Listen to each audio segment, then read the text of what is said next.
তো আজ আমাদের জানার ছিল বছরের বার নির্ণয় করা, অর্থাৎ কোন বছরের শুরুতে কী বার ছিল। চলো, আমাদের একটি কোশ্চেন দেওয়া ছিল যে এখন 1429 সালে একলা বৈশাখ শুক্রবার হলে 1430 সালে কী বার হবে। তো উত্তরটি হবে যে শনিবার। তো তোমরা যারা উত্তরটি জানার জন্য ভিডিওতে এসছো, তোমরা উত্তরটা তো পেয়ে গিয়েছো। এবারে যদি তোমাদের মধ্যে যদি সংকুচিত বোধ হয় যে কিভাবে শনিবার এলো, অর্থাৎ এই যে 1 বছর পর শনিবার, তার 10 বছর পরে কী বার হবে, কিংবা 10 বছর আগে কী বার ছিল, এরকমই যদি তোমাদের জানার ইচ্ছা থাকে, চলো আমি একটু প্র্যাকটিক্যালে দেখিয়ে দিই। অর্থাৎ ভিডিওটি সম্পূর্ণ দেখো, তোমরাও জেনে যাবে বার নির্ণয় করা। ঠিক আছে, চলো আমি শুরু করছি। তো দেখো, আমরা জানি 7 দিন পর আবার একই বার আসে, অর্থাৎ আমাদের 7টা বার 7 দিন পর একই বার আসে। তার মানে আমাদের এটা ভাবতে হবে যে আমাদের বছর কিন্তু 365 দিনে। তাহলে 365 দিনে যদি বছর হয়, তাহলে 7 দিন আমাদের 7 দিয়ে ভাগ করতে হবে।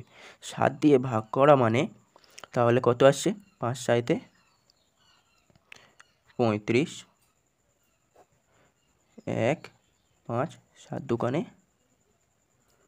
14, 1। তাহলে দেখো, আমাদের 52 সপ্তাহ, অর্থাৎ 52 বার একই সপ্তাহ বা একই বার এসছে। আসার পরে পরে একটি বার মাত্র পড়ে আছে, একটি বার মাত্র পড়ে আছে। তার মানে এই ধারণাটি আমাদের কি হলো, যে 1 বছরে 52 বার একই সপ্তাহ আসবে, এসে একদিন বেশি হবে। তো ওই একদিনটা কী বার হবে? তো এইটা যদি আমরা বুঝতে পারি যে একদিন বেশি হবে, তার মানে আমাদের এই ধারণাটা এসে গেল যে 1 বছরে একদিন বেশি হবে। তো 1 বছরে একদিন বেশি হবে মানে যদি আমরা বলে 2 বছর পরে, অর্থাৎ 2 বছর পরে মানে তাহলে আমার ভাগশেষে 2 থাকবে, মানে 2 দিন বেশি হবে। তো এই ধারণাটা যদি তোমরা বুঝতে পারো, আরেকটি বুঝে নিতে হবে কি, যে না, আমাদের 4 বছর অন্তর লিপ ইয়ার আসে। 4 বছর অন্তর লিপ ইয়ার মানে যে সাল আমাদের শেষে দুটো সংখ্যা 4 দিয়ে ভাগ করতে হয়, অর্থাৎ ধরো আমাদের এই সালটি 1429, এই শেষে এই সংখ্যাটি যদি 4 দিয়ে ভাগ করে মিলে যায়, তাহলে আমার লিপ ইয়ার হবে, অর্থাৎ 2 দিন এক্সট্রা হবে। তার মানে 29, 4 সাইতে 28, এখানে কিন্তু 1 এসছে, এটি আমার লিপ ইয়ার না। তাহলে লিপ ইয়ার কোনটি? যে সাল আমার 4 দিয়ে মিলে যাবে।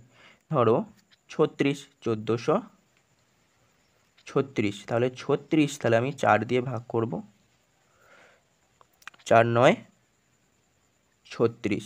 তো দেখো, তাহলে এই সালটা কিন্তু আমার 2 দিন ধরা হবে বা 2 দিন এক্সট্রা হবে, কিন্তু এই সাল আমার 1 দিন এক্সট্রা হবে, অর্থাৎ 365 দিন, কিন্তু এই সালে কত দিন হয়ে যাবে?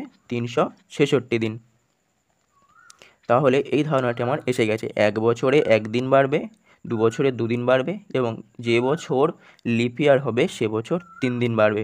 অর্থাৎ আমার এখানে কোশ্চেন ছিল 29 সালে একলা বৈশাখ শুক্রবার হলে 30 সালে কী বার হবে? তাহলে 30 তো আমার 40, অর্থাৎ 4 দিয়ে মিলে যাচ্ছে না। 30, 1430 আমার 4 দিয়ে মিলে যাচ্ছে না, 4 সাইতে 28, 4 দিয়ে মিলে যাচ্ছে না। তাহলে এটি আমার একদিন বাড়বে, অর্থাৎ শুক্র থেকে শনিবার। অর্থাৎ এই বছরে যদি তোমার শুক্রবার হয়, অর্থাৎ একলা বৈশাখ শুক্রবার হয় 29-এ, 30-এ কী হবে? শনিবার হবে। এবারে যদি আমি পিছনে যাই, অর্থাৎ 29-এ যদি শুক্রবার হয়, আমার যদি বলে 24-এ কত ছিল, তাহলে কি করবে? সিম্পল, এই যে আমার সামনে গিয়েছিলাম, অর্থাৎ সামনের বছর হলে সামনে যাব, পিছনের বছর হলে পিছনে যাব। তাহলে আমার ওরকমই হিসেব করে দেখতে হবে। যদি বলে 28 সালে কী বার ছিল, তাহলে 28 দেখো আমার লিপ ইয়ার, অর্থাৎ 4 সাথে 28 মিলেই যাচ্ছে, তার মানে 2 দিন পিছ হবে, তাই তো? তার মানে কী বার ছিল? শুক্র থেকে বুধবার ছিল। তাহলে এই ধারণাটি তোমাদের যদি এসে যায়, তাহলে তোমরাও জেনে যাবে বছরের বার নির্ণয় করা। চলো, ভিডিওটি এখানে শেষ করছি।